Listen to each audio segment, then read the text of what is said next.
Hey, welcome back to my expensive tour rig. We're having so much fun here. So, like in the last video, this is my 2008 Audi Q7. This is the 4.2 liter V8. This one is an S-Line Premium, so it literally has every single possible option that you can think of, including the very exclusive option of having insurance that cost more than the payments that I used to make on this. But my insurance on this thing, so this is like 5-star perfect driving record, over the age of 25, full license, blah blah blah, like basically like as cheap as my insurance can possibly be. I was paying $360 a month for insurance. And like that's like the bare minimum coverage, because like if I hit anything, like I'm obviously going to fix it. Like I'm not going to make an insurance claim because I drove into a lake. But I made it. I mean, like, the plastic pieces didn't, but the vehicle did. It was kind of neat, too, because it was, like, the middle of the night, and, like, the water just went, like, right up over top of the hood, and it kind of, like, made, like, a wake or whatever, and it was, like, coming off the mirrors and everything, and, like, the headlights just disappeared under the water. It was awesome. But, like, this thing held up amazing, so it definitely did its job in that sense. So, again, this is footage from, like, 2 years ago, but I just haven't got the footage edited because, like GoPros are terrible. And right now I'm actually using a DJI Osmo Action. This camera is absolutely amazing. And without question, I would recommend this over a GoPro any day. And it's like this absolute nightmare of trying to deal with footage, which is why I've put it off for so long. So now, a few things that I want to point out. This has air ride, because this is the S-Line Premium V8, which I thought was going to be really cool, because I was going to do a lift kit and have like the air ride, so that way it sits really cool, and then when I park, I can just let all the air out and just have it sit on these off-road tires, and it would have been absolutely deadly. But after completely losing my mind trying to figure that out, destroying both of my front fenders because all the air just came out while I was driving, the air ride was supposed to be cool. It wasn't. Like, it's literally like the reason why I like stopped working on this altogether, because this right here is the single most unreliable vehicle I have ever had. This has cost more to repair than any other vehicle that I've had. It is the hardest vehicle to work on out of everything that I've had. It's like the biggest pain in the ass, and I'm saying that in the sense of like even an easy job has so many extra nonsense steps that it's annoying. And I also kind of got like partially screwed on this thing, because when I bought it, half of the vehicle was repainted, and they did it in the most unorthodox way. Like, I have no idea why they painted it like this. Right here at the top, you can see that like there's no gloss, and it's just sun faded, because all right here you can still kind of see in the reflection that it's a little bit dicked, but then right here where I polished it out, it's not too bad. And I just sat there with a buffer for a little bit. But then right here, they repainted all the way up to the top of the door and everything. So like this entire door, the entire fender, but right here, they didn't paint. And then to avoid having to paint the strip, because the tops of the doors are also color matched, they just tried to like blend it in, and then like their blend mark started flaking off. Like you can see where the tape line was. Like they did such a bad job. And hood was repainted, the bumper was repainted, this fender here was repainted again. They tried to like blend it in, but they just didn't. So it's kind of hard to see, but like they didn't even scuff the original paint before they painted over this. They like literally just like, yep, that's fine. It'll hold for a few weeks. Like this is seriously like the cheapest, shittiest paint job that someone could have got just to make it look a little bit better so they could sell it. And then like the paint job continues over to this door here, but the part that really throws me off is it was repainted twice. So it's gonna be kind of hard to see, but like right up in here, in this spot, you can see like a disgusting amount of orange peel. You can hear it. Like it sounds like sandpaper because the paint is so bad. But then right here, you can actually see a whole bunch of dust in it. It's kind of hard to see, but these are two different colors. Like this is a little bit darker blue than this. Just very, very slightly. And then you come to this rear quarter where it is completely factory, untouched. And I think I mentioned it in the other video, but when I got this, the whole like back bumper was matte black for some reason. And like, I just thought it was unpainted, but it was actually like someone spray painted it matte black to hide damage that was done. So it's going to be kind of hard to see, but right about here, they backed into something. You can hear it. And they just like quickly put like body filler over it, didn't sand it or anything. And then they just painted it black. And when I was repainting this, I just quickly did it at work because off-road pig. Like, it doesn't have to look good. It just has to perform well. But I didn't want it to like completely look like shit. I bought some color match paint, 2K clear. I sprayed the whole like back bumper and everything. And then this whole lower section in here is actually gloss black. So this right here is color matched. This is gloss black. And then I was just gonna like wet sand it and polish it, whatever, at a later date. Welcome to the later date. So a little more of a recap on this vehicle. I'll get into more recap, just kind of bring you more and more up to speed on like where we are with this, like as each progressing video goes. Right now, we're ready to see like the whole suspension thing and what's going on. And basically the biggest thing that you want to take into consideration here is that when you buy coil spring suspension for the V8, that engine is too heavy for like the stuff from the V6 or like the diesel, which basically means that like it sits reverse of this when you have it in. Once you return that and then you order the correct suspension from a V8 Touareg from Europe and get that shipped here, then you can install it and everything works totally fine. So now let's roll the footage from like 2 years ago of taking the air ride out. Then you can see how the coil spring suspension went in. Yeah, that's pretty much it.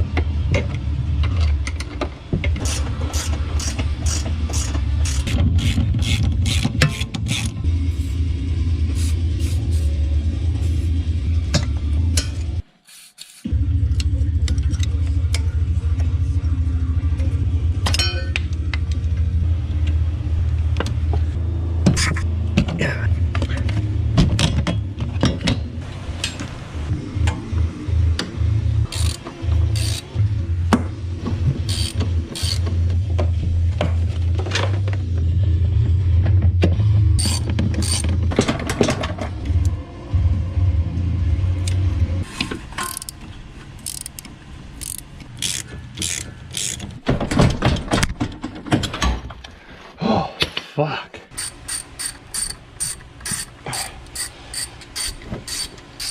Fuck you.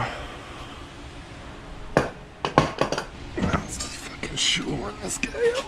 New one. 19.4 pounds. Old one.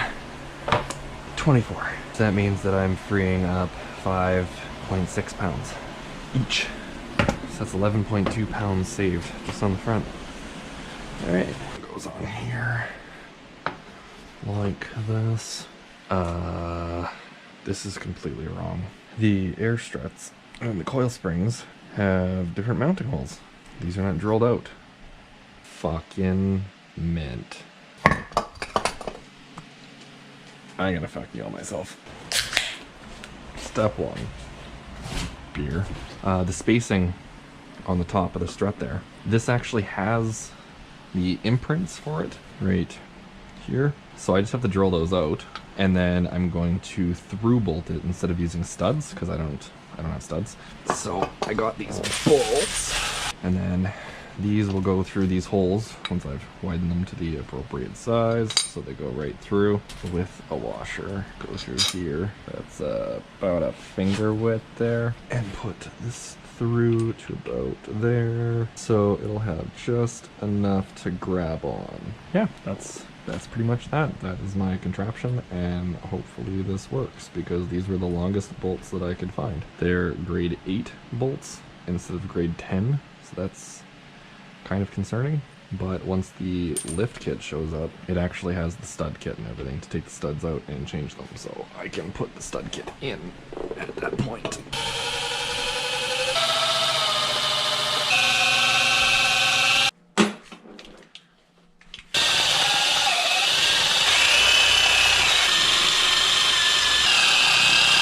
They all seem perfect. As you can see, fitting pretty good. Now I just gotta tighten it till that gap goes away.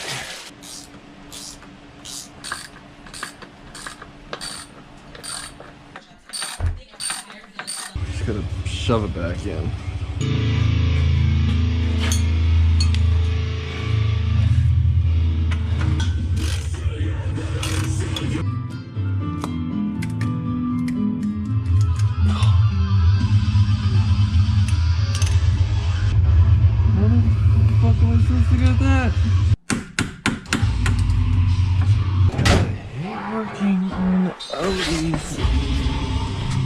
Fuck.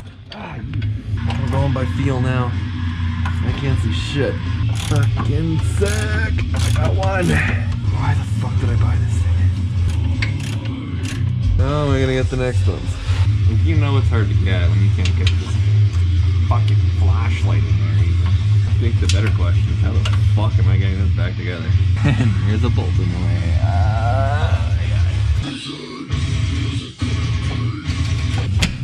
You fucking cock. Man, simplest fucking job, right? Fucking 5 bolts and unhook the wiring harness. Yeah, this is fucking simple. Like, what? Think it's working? I really have no fucking idea at this point.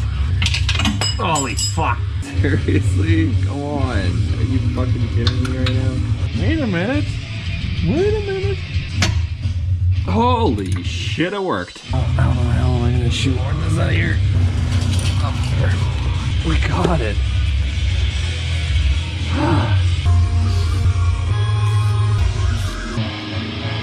Went off. That's it. 22.2, 15.2. So this is exactly 7 pounds later. So now I'll have saved weight. This asshole can go back into this asshole.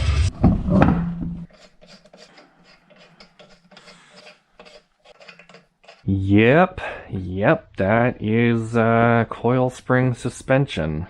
I will say one thing though, is the ride quality was significantly better with the coil spring suspension versus the air ride. The air ride, I don't know, it's kind of hard to explain. Like when I had the factory wheels on it and it would be sitting at like its lowest height, it was super, super soft, like riding on like a cloud. But then when I had it up into like the off-road mode, it was like super, super aggressive on my back, like solid suspension. So I don't know.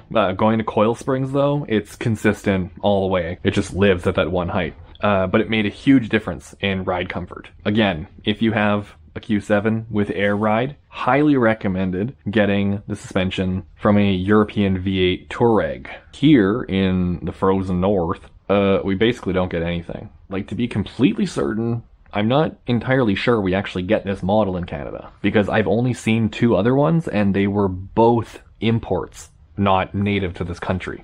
And the biggest option here, like aside from the McDonald's garbage and like coffee cups, is that like these little like privacy screens or whatever. It has like the giant dual sunroof here, and then the third one in the back. We still got Kyle sitting here, and you got the privacy thing in the back there as well. And there's the third row seating that can fold up. Plus, these rear seats are also heated, and you got like these old school ashtrays in the door because luxury vehicles, of course it's gonna have that. And like everything is like magic, power, assist, whatever. When I was doing the coil spring install, there was a thing online that was like, oh, you have to like go in here and then like remove this whole module thing, because right here there's like a lift and lower, so you can like lower or raise the rear of the vehicle if you're loading it up with stuff. So if you have like something heavy and you don't want to lift it up, you just hit that button and it drops the back down, so it's really easy to get stuff in. And then you hit the up button and it automatically checks the level sensors so it can level the vehicle up. So if you have tons of weight in the back and you hit that button, it'll level itself out and actually raise the back to accommodate for the weight. So like it's super friggin' cool. If it worked. Like, the technology's there. It's really friggin' cool, but it doesn't work. Also, like, this thing tries to kill me.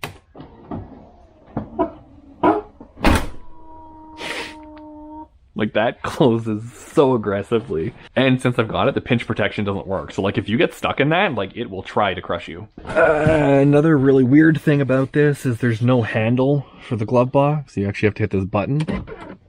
That's kind of cool, I guess. And then, like, I don't know how well you're going to be able to see this, but right here, I'm assuming was, like, some kind of stash spot that they made.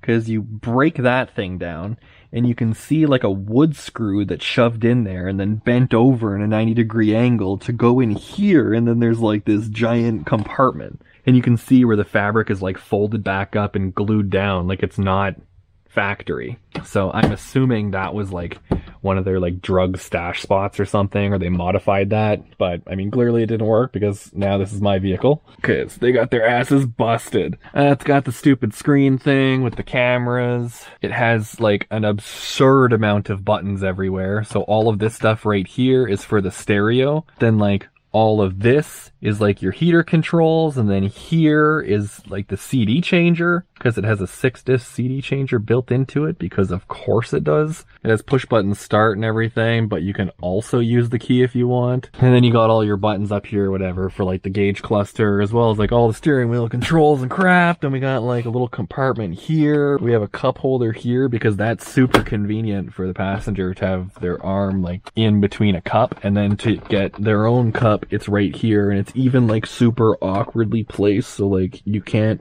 I don't know, just Volkswagen things. You know, I wouldn't really expect anything less. All in all, this vehicle is absolutely deadly. Like, I loved driving this when it worked. It's got 194,000 kilometers on it. Thinks it's 2007 for some reason. But, I mean, I don't know. That's it. Like, you're up to speed. I drove into a lake. I lost some plastic things. It made it out of the lake. So, like, that was cool. All of this damage to the fender on both sides, that's because the air ride just started leaking while I was driving, and like it just dropped to the ground with these 33s on. So like that was just awesome. Loved that. The whole front bumper here is all cut to accommodate for the tires. That way it actually turns without rubbing. These little things right over here, these are like the pieces that have to go on like the bottom of the fender right in front of the door. So I still have to like finish cutting that, shape it, and then actually like reattach those to the vehicle. I got these wheels for pretty cheap at work. They're like 20 by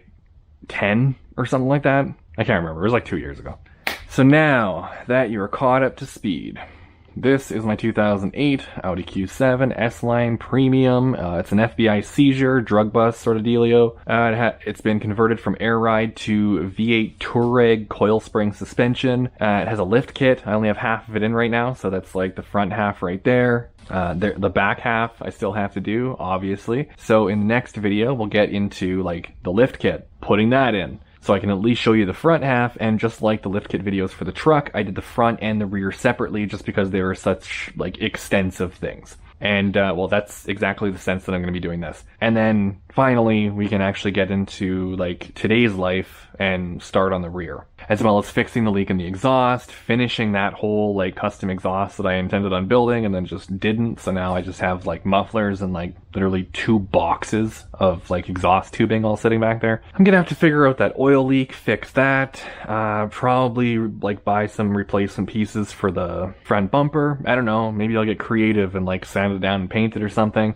Maybe get like some fender flares to like cover those dents at least, or maybe try to actually like fix them. Maybe fix the paint. I'm really not too sure right now. Like the list just kind of goes on and on. But just like the A3, I'm just gonna keep working on this thing until I sell it, because I just don't use it anymore. I have my truck all fixed up, and my truck is more capable than this thing, and it gets the exact same fuel economy, except my truck is tuned to take 87 octane. This takes 91, and at current gas prices, that is literally going to be over $200 to fill this thing. I mean, like, that's not really saying much because my truck is about $250 to fill it up right now, but it's also a 135 liter tank, so it's a little bit different, but whatever. Like, we're splitting hairs here, but like the truck goes further on the amount of fuel that's in it for around the same price. And the insurance on this is literally over twice as much. So the truck is just all around a cheaper vehicle than this, and it was cool. So I'm just gonna like finish what I started kind of thing. Like the same project idea with the A3, except I'm just doing this for me now. I just want to see it done, and then I'm gonna sell it, and someone else can hang out with it.